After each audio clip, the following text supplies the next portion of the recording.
Hi everyone, and welcome back to another casted game from Age of Bison. This is from our 2v2 tournament. This is a game 3, so final match in the losers bracket between Team Fluffius and the Traitors. I'm actually joined here by one of the players, Lopsided Fluff. How's it going, Fluff? Going great. Really keen to cast this match. It's quite a fun game. It was, and people that have been following us, you actually might recognize this map and this strategy. So, previously, a little bit of a spoiler, uh, the strategy that people were pulling this map had quite the impact, and so the cat's out of the bag. So Corbin and Stefan are kind of known for off-the-wall strategies. So we'll see if they, stick to the strategy or if they try to stick to the meta, fake it out, or maybe even something that none of us can see coming. And then Fluff, before we start going here, what was your guys' thoughts going into this game?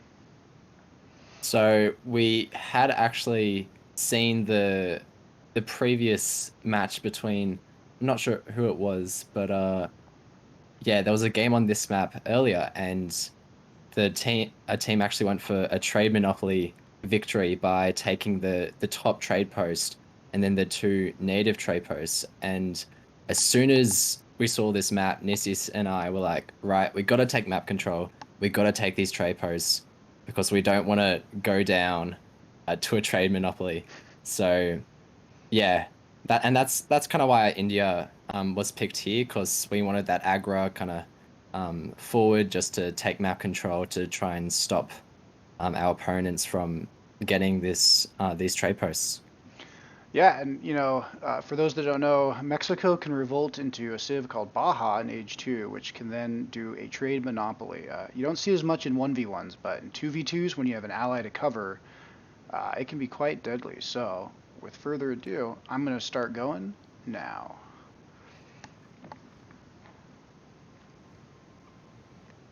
So Yeah, looking, so you can see straight away I am going instantly for that trade post. I'm not letting them take it. and that's good. And it'll be curious to see too what the team trader does with this knowledge, right? Because it's kind of like the trade monopoly forces your hand. It's one of the reasons in our tournament we actually only allow one instance per game of the trade monopoly until age 4, is because specifically it can really limit certain civs options, right? If you're a boom civ, you're going to really struggle to take that map control and defeat it, in the sub 10 minutes. So good on you then to take the first one and try to, take away that majority. Basil Goose. Let's see here. Pedro Sanchez.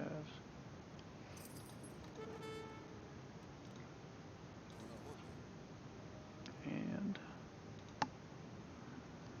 okay, I cannot pronounce that, but relatively tame explorer names so far. Let's see. Yep. It looks like trader spots that you guys have already gone for the trade post. And that's going to kind of tip them off that you guys are tipped off to the strategy. So it'll be interesting to see how they adjust to it. Haudenosaunee, or also known formally as Eero, they're a very aggressive civ. This map is probably fantastic for him because they have water, even though he didn't do a dock start. Um, and the Eero rush in H2 is extremely potent. So curious to I, see what I they do. think you can see here in the kind of northwest of the map, you can see they're moving their explorers between the native trade posts, maybe trying to tip us off that they might be trying to take those in the future.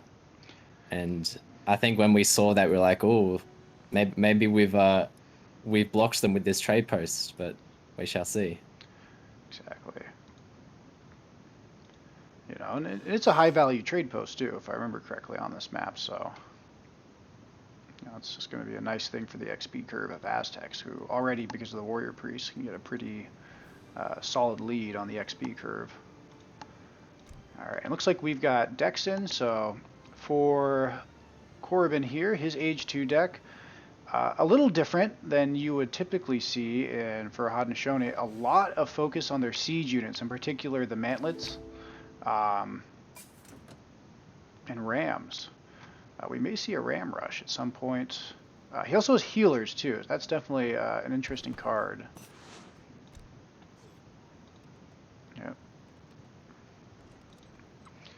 Then Nicias, someone kindly known as Nissi Pro. His deck is India, which I would never dare critique his deck. But in all seriousness, I'm not too familiar with India, but this looks like a pretty standard India deck with the option to go water.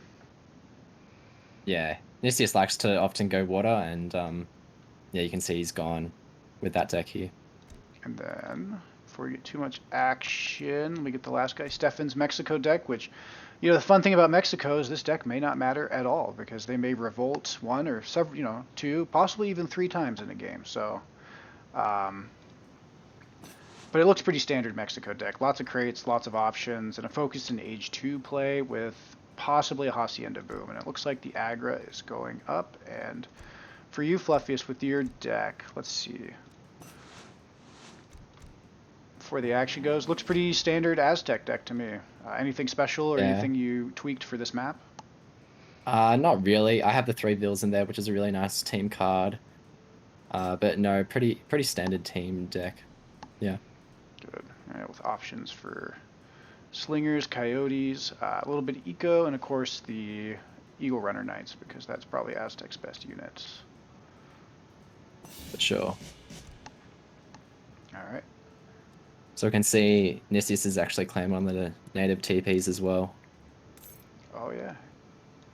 So yeah, so you guys are really trying to lock him out of that trade monopoly. So if you're, Team Trader, you have to be thinking, it's either all going to plan or it's all not going to plan at this point. Yeah, and you can actually see down in the southeast, we've got a war hut going up from Haudenosaunee. Yeah, good location too, kind of at the the bottleneck right there too, to help give them control. You got a Rax coming down from the age up military wagon from Mexico, so we may not see a revolt here. In which case you guys have dedicated a lot of resources to. Oh, never mind. There we go. There it is. If you ever watched Family Guy, but boom goes the dynamite, right? Exactly. So this is a lot of units off the bat. Mm-hmm. Yeah. Again, Baja Revolt, for those that don't know, it turns all of your villagers into filibusters, which are basically kind of like mini soldados. They're like a heavy infantry with a good siege attack, with a good amount of range, and also, normal musketeer kind of stats. Oh, looks like you're trying to stop that trading post. Yeah, so at this point, we haven't actually spied this forward base here. If you turn on Fog of War, we have no idea that they're about to rush in to my base. So you guys are expecting action up here, right? Probably them to fight and take the trade line? We're still thinking, yeah, we're still thinking they might try and push our trade posts. Nope. And, yeah. Oh, wow. With not a single, defensive. Oof.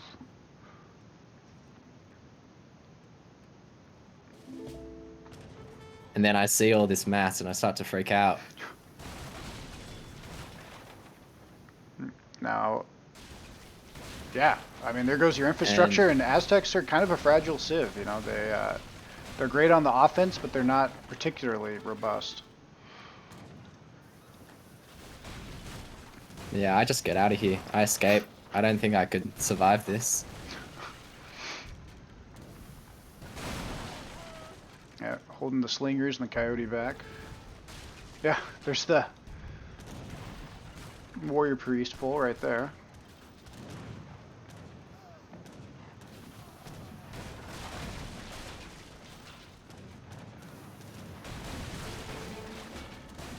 They have so much siege in this army as well. Like, it's so easy for them just to, like, take down my TC. Like, Yep. There it goes.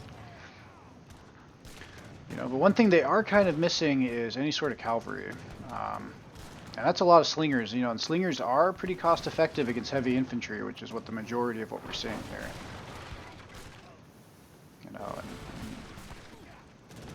Mexico, when they Baja Revolt can't really replace losses too easily, although at this point both sides are kind of fighting to a standstill. So I'd say a slight advantage to Team Fluffius here, just because you lost a lot of your eco, but you were able to keep your villagers. How are you feeling at this point? At this point, I'm not too concerned. You can see I still have 5 warrior priests, so I think that's quite important that I didn't actually lose any of them. But as you can see here, they're actually just sieging down all my houses. So I can't really make units. Here comes the factory.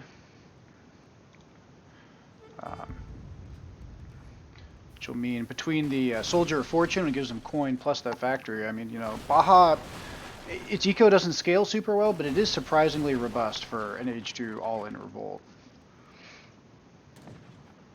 But now the Gurkha are out, and yeah, like, they've got 4 Kanya, but a lot of heavy infantry. This might be a tough for them to push now.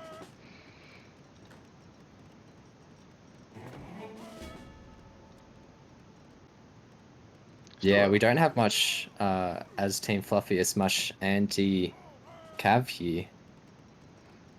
So this isn't looking too amazing. No. I mean, those sepoys are going to get, you know, a good number on those Kanya, but those warriors are kind of, you know, tying up the pathing. I mean, but, you know, the score is slightly favored for Fluffius, but it could, you know, swing at any point.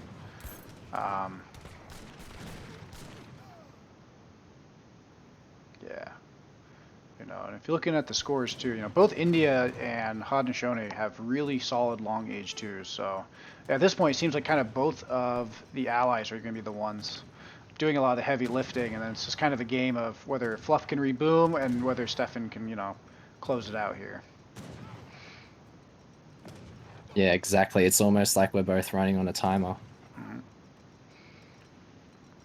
Who can finish the other one first? Land of Walker comes in.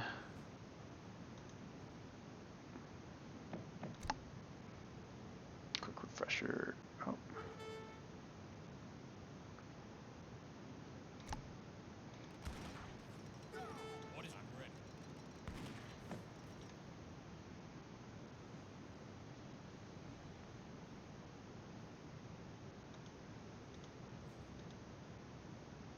Kind of a lull in the action here. People are collecting themselves, and yeah, Nicias' score is looking pretty high. You know, again, India does pretty solid long age too, but you got a little bit of a Kanya raid here.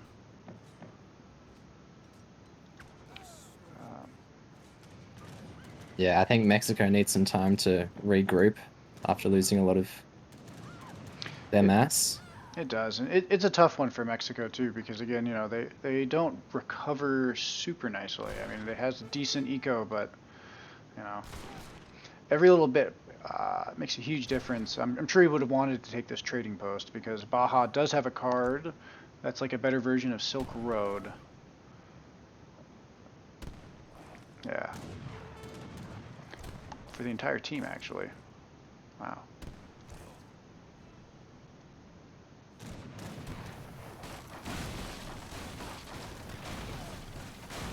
They're pushing the forward base here. And Nicias is doing a lot of the carrying right now. Yeah. You know, that's a lot of Aena, so, you know, those Aena are no joke in a protracted fight. You know, a lot of people underestimate them because their firing animation is admittingly terrible in kind of a kiting or skirmishing battle, but, I mean, the stats on these things are actually pretty hardy, and in a straight-up fight, they will get work done. I think maybe... I'm not sure if it was a mistake to fight under both the War Hut and the Agra. So they only managed to get one down. Right, you know, and I mean, at this point, you should be, yep, kind of reboomed, right? Or, you know, I don't even have a TC back yet. And if you go across to my view, you can see I'm stacking a lot of food just because I can't really spend it. Because I needed to get the TC down and then the houses down as well. Oh, no. Okay, and looks like... And I complimented sending some to Nicias, but I'm not sure if I was allowed to at this point in the game. Yeah, I think after 10 minutes, you know, the general rule for the tournament is, you know, no slinging. So if it was like a specific strategy that couldn't work, you know, I think the best example is we had a game versus the Swedish brothers where we like knocked a TC down, but it was like at 8 minutes, so you know they gave 500 wood, and that's fine, right? Because that's like an emergency bailing out versus like a, I assume their strategy wasn't let the brothers, let the Swedish TC get sieged down without any reproach. But back here, so it looks like Mexico's trying to maybe take that trade line back, kind of, force you guys out, not fight under that aggro. Yeah, trying to spook us a little bit, maybe. Yeah, and he is. He's buying time, and let's see, Korriban is cooking up. Oh, actually, while Howard does a raid on the back. Oof.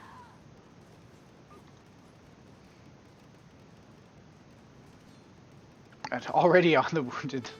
Yeah, you were just not having a great day today, were you? Yeah, and I didn't really feel like I wanted to keep idling my vills, so I let my warriors just do the work there.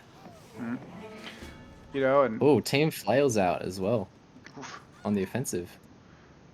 Oh boy. Well, now it looks like it's your guys' turn to do the siege, and and some of those. This is looking rough for Stefan. Yeah, I think at this point we just wanted to finish Stefan off. We wanted to take that factory. Right, and if you guys take that, I mean that's basically GG. Yeah, maybe delay their push. Just trying to buy some time. And looks like they're trying to kind of base trade, but again, when you're Mexico, you don't really have, or not Mexico, but Baja in particular, you have no real eco, so any loss is irreplaceable. Yeah, and they're trying to siege down the aggro here. I think if it was me, I would have just walked into the base, maybe take down a few houses, take down the stables, and kind of just shake things up a bit. But they've gone for the aggro. Exactly, and the score lead for Team Fluffius is, going ahead. This is a final game, so, at this point, too, they might just be playing it to play it. And, yeah, with this point, I mean, Mexico's basically out. But, yeah, they do go into the base. So, speaking of, right? Yeah, and they got a decent mass here as well. Nothing to laugh about.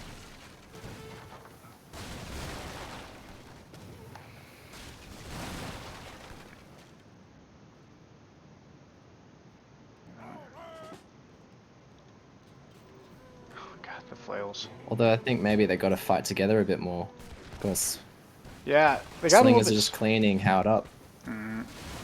Well, I think they kept building heavy infantry. I think in hindsight, which of course hindsight is always 2020, but knowing that Mexico was basically locked into filibusters, going pure cav or even Aena. Because these slingers are just basically garbage against anything that's not a heavy infantry. But of course, hindsight's always 2020, and yeah, this is looking to be basically it. And the GG is called. It's the GG.